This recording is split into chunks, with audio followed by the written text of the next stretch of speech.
Most likely you don't get any response. I did get all these rejections. This number was absolutely made up. They were panicking and they were saying, oh my God, the guy is asking me some stupid question. This is the whole idea of the interview.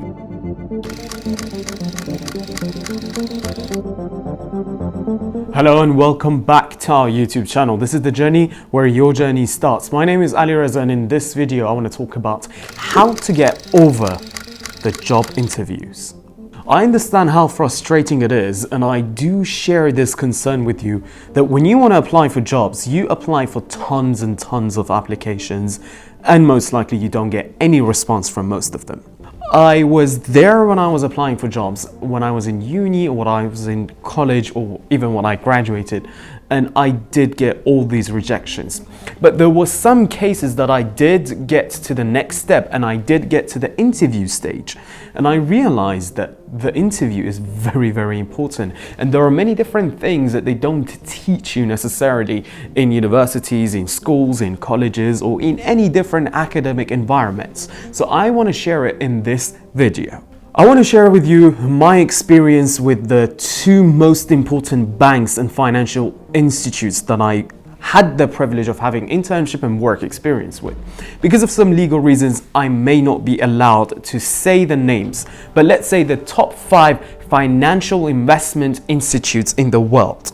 So when I got invited for the interview, of course there were other people there as well, but when I went inside and I got to meet their HR manager, they simply asked me some questions that were absolutely no relevance to the subject that I was applying for.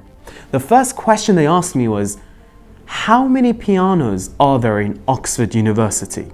Well, of course, this was a very strange question because I was applying for risk management roles in institutions of finance. So I was obviously expecting some questions that were relevant to the subject at least. But this wasn't the case. And then after a few years, I realized they were not even interested in my general knowledge about the industry. In fact, they wanted to know how I would deal with fear, how I would deal with stress, and how I can handle it. So they gave me a challenge which they knew already that I don't know the answer. They asked me how many pianos are there in Oxford University. So I smiled and I took my time to think about it. After maybe 15 to 20 seconds, I responded, I assume there are 17 colleges in Oxford University and overall 24,000 students. All these numbers were absolutely made up, but I was saying them very confidently because I wanted to assure them that I know what I'm talking about, which in reality we both knew. It's absolutely made up. So I said there are 24,000 students in Oxford University, and let's assume over 60% of them are doing undergrad. And let's assume out of those 17 colleges, 2 of them are directly or indirectly relevant to music. So we ended up with 2 colleges and perhaps something around 3,000 students. So we do not expect every student to have a piano in their house because there are students and most of them are living on campus. So given that said, within different routines and different schedules that each student has in the Oxford University, I would assume they would need at least 70 to 80% capacity on each course and on each music studio. So given that said, we are left with some data and some allocation of probability to distinguish about the students that we have on per studio. What I was doing was thinking out loud, and I was sharing each and every step with the interviewer. And I was telling them that I am breaking the problem into small pieces and try to get to the results. And very importantly, everything that I was telling about, I was trying to break it down and I was trying to keep them engaged and get their approval on every step. So I was saying, okay, so let's say there are 17 colleges, okay? I was waiting for their approval and then going to the next point. I came to the point to say, okay, each student needs to play the piano itself and they can't share it. And based on the numbers and based off the routines, let's say there will be 80 students on each course and each studio. And Oxford University, with all the prestige and all the spacious campuses they have, I assume they would have that 3 times at the same time. So I said there will be 240 pianos in the whole university.